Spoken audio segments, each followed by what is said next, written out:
နော်ဖောဟိုပြောနေကြလို့စနိုက်ကြော်တယ်စနိုက်ကြော်ဒါပြိတ္တအနေနဲ့ကိုချင်းစာစိတ်မရှိပဲနဲ့ပြောနေကြတာကိုချင်းစာစိတ်မရှိပဲ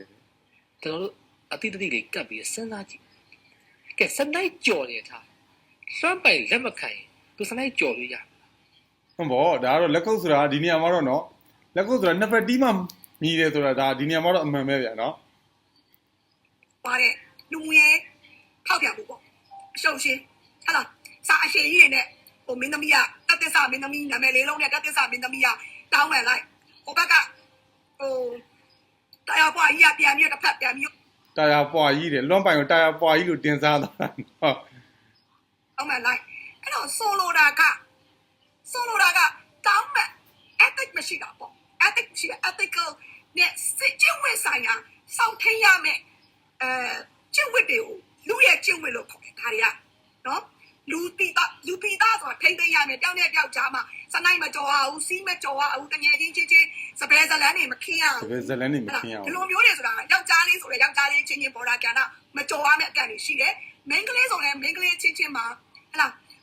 ဂဲကုတ်ဆိုတဲ့သဘောမျိုးပေါ့ပြောင်းနေတော့စီးထားတာ sister လေးသဘောရပြောင်းနေတော့ညီမလိုချစ်ကြတယ်ခင်ကြတယ်ဆိုရင်ပြောင်းနစ်နာမဲ့ဟာမျိုးစိတ်ထိကြိုက်နစ်နာမှာမျိုးလူထိကြိုက်နစ်နာမှာမျိုးတွေမနှုတ်ရဆိုလိုတာအမပြောတာအဲ့တော့အခုဖြစ်သွားတဲ့ကိစ္စကကာယကံရှင်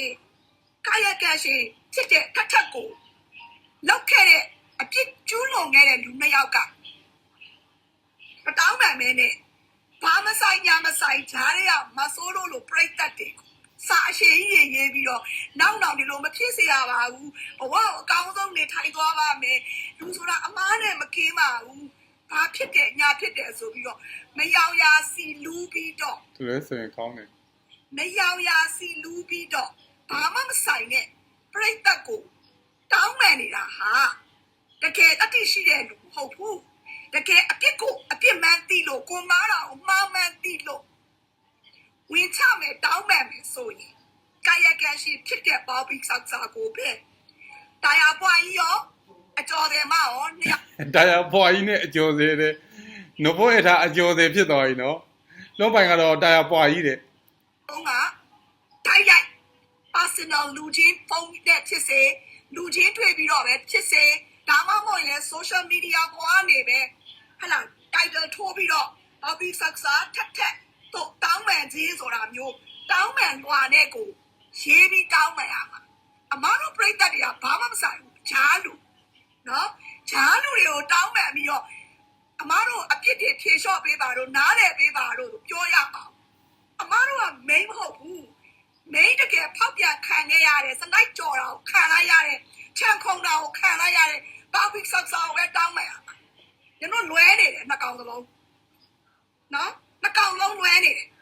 တရားပွားကြီးကလည်းလွဲနေတယ်ဟိုအကျော်တယ်မတရားပွားကြီးနဲ့ကျော်တယ်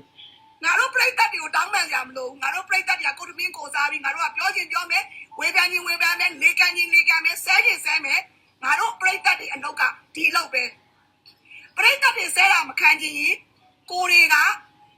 တရုပ်ဆောင်တာကောင်းအောင်နော်တရုပ်ဆောင်ဆိုရင်လူမှုရေးမှာနာမည်ပြတ်မရှိအောင်နေဟလာချန်ခုံတာတွေစနိုက်တာတွေမလုံးနဲ့ချန်ခုံတာတွေစနိုက်တာတွေမလုံးနဲ့တဲ့အဲ့သူတို့ကတော့ဒီနော်ဖော့ရတာကလည်းသူဝန်ခံနေတာပေါ့ဒီလွန်ပိုင်ကလည်းဒီဗီဒီယိုကသူပို့လိုက်တာသူတင်လိုက်တာမဟုတ်ဘူးပေါ့သူကလည်းအဲ့လိုမျိုးဖြည့်ရှင်းလာတာပေါ့အဓိကဒီအမကြီးပြောသလိုကာယကံရှင်ဒီထက်ဘော်ဘီဆောက်ဆောက်မတောင်းပန်မနဲ့ဒီ fan တွေပရိသတ်တွေကိုပြောနေတာဘာကြောင့်လဲဆိုတော့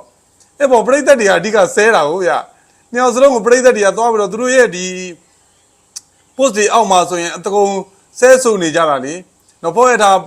post ဆိုလည်းတက်လာပြီးတော့တောက်ချောင်စပြီးတော့ဆဲလာတာ။သူဆိုရင်လည်းအစာပိုင်းဒီသွားသေးတာနော်။အကောင့်ကိုဒီသွားသေးတာ unpublic လုပ်သွားသေးတာ။ပြန်ပေါ်လာပြီးတော့ဒီဝန်ခံတဲ့ post တင်လိုက်တဲ့အချိန်မှာလည်းအတကုံဝိုင်းပြီးတော့ဆဲကြတာအကုန်လုံးစန့်ကျင်နေကြတာ။အဲကြတော့သူတို့ကဒီ fan တွေကိုပဲပြောရတာပေါ့ဗျာ။ထက်ကိုတော့သွားမပြောတော့ဘူးပေါ့။အဲကြတော့ဒါကိုယ့်ရဲ့ fan တွေပရိသတ်တွေရဲ့ social punishment လူမှုရေးပြစ်ဒဏ်ပေးခံရတာဗျာနော်အဲကြတော့ဒီဟာကအမှုပညာရှင်တွေမှမဟုတ်ဘူး ဒါချစ်သူရည်သားရှိတဲ့သူသွားပြီးတော့စနိုက်ကြော်တယ်ဆိုရင်အချန်ခုံတယ်ဆိုရင်တော့ဒါအမှုပညာရှင်မဟုတ်လေဟာ तू ကဘသူ့ကိုစနိုက်ကြော်နေတာ तू ကဘယ်ကနေမှဘလို့ချန်ခုံသွားတာဒီလိုမျိုးတွေပဲဗျတယောက်စကားတယောက်နာဒါတွေကပြောပြီးတော့ဘေးကွယ်ရမှာတော့ဒီလူချစ်ခင်လေးစားစရာမကောင်းတော့ဘူးရှေ့မှာဆိုရင်လည်းလေးစားမှုတွေပေါ့ရောက်သွားမှာပဲဟာဒီလူကစီးမဆောင်ပါဘူးကွာတကယ်ချင်းချင်းချင်းတောင်မှစနိုက်ကြော်သွားတာကြာကူလီဆွဲနေတာကြာကူလီကောင်းမှာကွာဟာဒီကောင်ကချန်ခုံသွားတာသူ့ကောင်မလေးရမယ်ဘလို့ပဲဘယ်ညာပဲနုပညာရှင်မင်းသားမင်းသမီးအဆိုတော်မဟုတ်လေနော်ချစ်ခင်လေးစားမှုတွေကတော့ဒီကိုယ့်ရဲ့လောက်ရက်ပေါ်မူတည်ပြီးတော့ဒါရော့သွားမှာပဲဗျလူတွေကကိုယ်ရမှာတော့အတင်းတုတ်ခံရမှာပြောခံရမှာလေးစားမှုရော့သွားမှာပဲအဲကြတော့ကိုဘလောက်ပဲချစ်စီးဆောင်မှုလို့တယ်ရှေ့မှာသူ့မှာတွဲနေတဲ့ချစ်သူရည်စားကောင်လေးကောင်မလေးရှိနေတယ်ဆိုရင်ကိုကလုံးဝဒါသွားပြီးတော့နှွယ်တာမျိုးစနိုက်ကြော်တာမျိုးလုံးဝမလုပ်သင့်ဘူးเนาะအဲကြောင့်ကိုမှလည်းကောင်မလေးကောင်လေးရှိနေတယ်ဆိုရင်လည်းစီပြီးသားလူကလည်းလုံးဝချမ်းမခုံသင့်ဘူး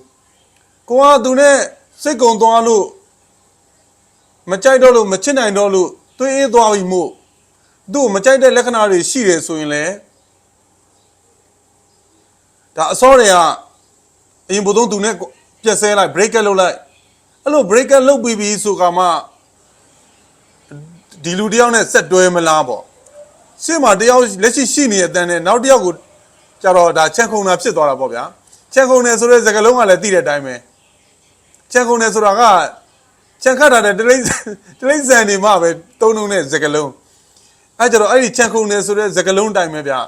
လူမှန်ရင်လူဆိုရင်တော့ဒါလူရဲ့ကျင့်ဝတ်စည်းကမ်းတွေအသစ်တွေကိုစောင့်ထင်းရမှာပဲကိုကအသစ်မရှိဘူးစီးမရှိဘောင်မရှိကလန်နာမရှိလှုပ်လိုက်တယ်ကျူးလွန်လိုက်တယ်လှုပ်လိုက်တယ်ဆိုတော့ဒါ social punishment လို့ခေါ်တဲ့လူမှုရေးပြစ်ဒဏ်တွေချမှတ်ခံရမှာဗလိမ့်ခံရမှာပြောခံရမှာဆဲဆူခံရမှာကိုရမှာလည်းအတင်းတုတ်ခံရမှာပဲအဲကြတော့လူမှန်တယ်ဆိုရင်လူပိသားခြင်းတယ်ဆိုရင်လူချင်းဝတ်တွေစောင့်ထိန်ပါလို့ပဲပြောချင်တယ်ဗျနော်စနိုက်မကြော်ပါနဲ့ချက်မခုံပါနဲ့